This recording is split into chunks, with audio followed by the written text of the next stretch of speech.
Hello, my name is Alfredo and I'm a taxi driver. So, before you could assert or deny the existence of God, you have to have a definition of who or what God is. And so here's the thing. Could I or any other human being on the face of this planet give you a precise definition of God? I don't think so. Because we've never seen God.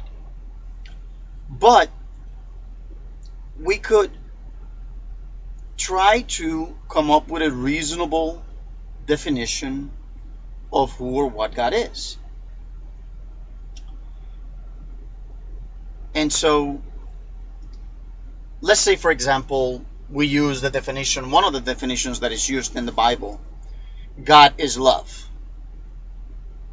Well, if you have love for your fellow human beings, that will make you God.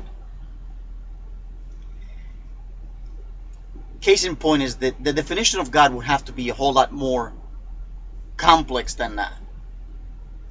But we could start with something simple, right? We could start with something simple and then keep building upon that until we get to my definition of God, which is an universal consciousness. And you would say, no, that's impossible. Well, you're a consciousness, I'm a consciousness. If each one of the cells in our body had a consciousness and they were able to speak to one another, and the skin cells are telling the liver cells, forget about that. God, you gotta be crazy. We've never seen God.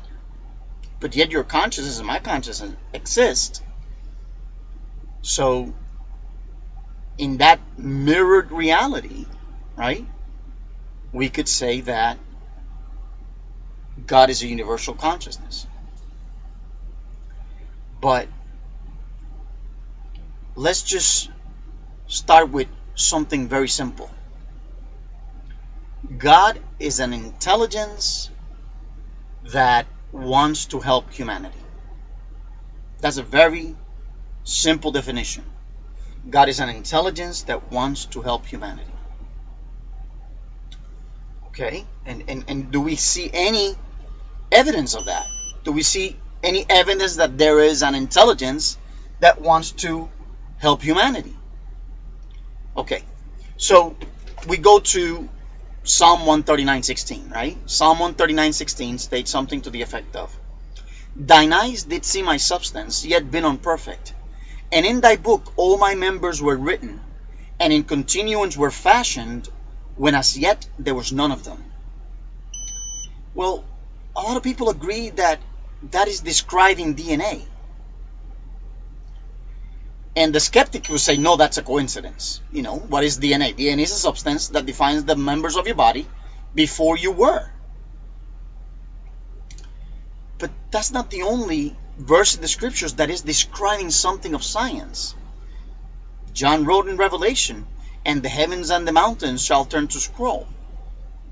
That could be looked at as a black hole, the definition for a black hole. Or what happens to a planet when a black hole swallows it up.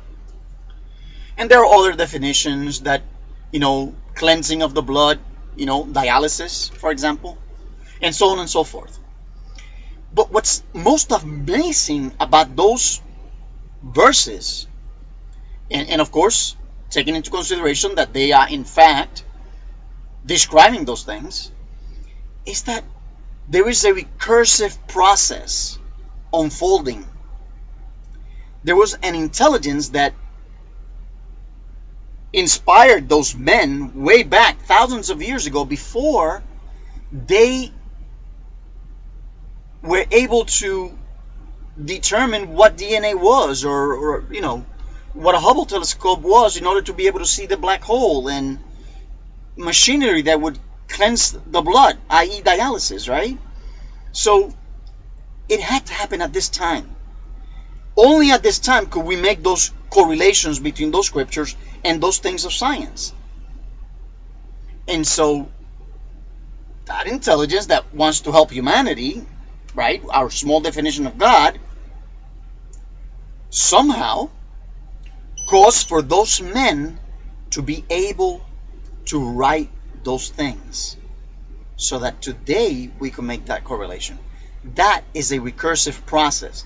A recursive process that took thousands of years. And we could see those mirrored realities in other things. There is a recursive process for you and me.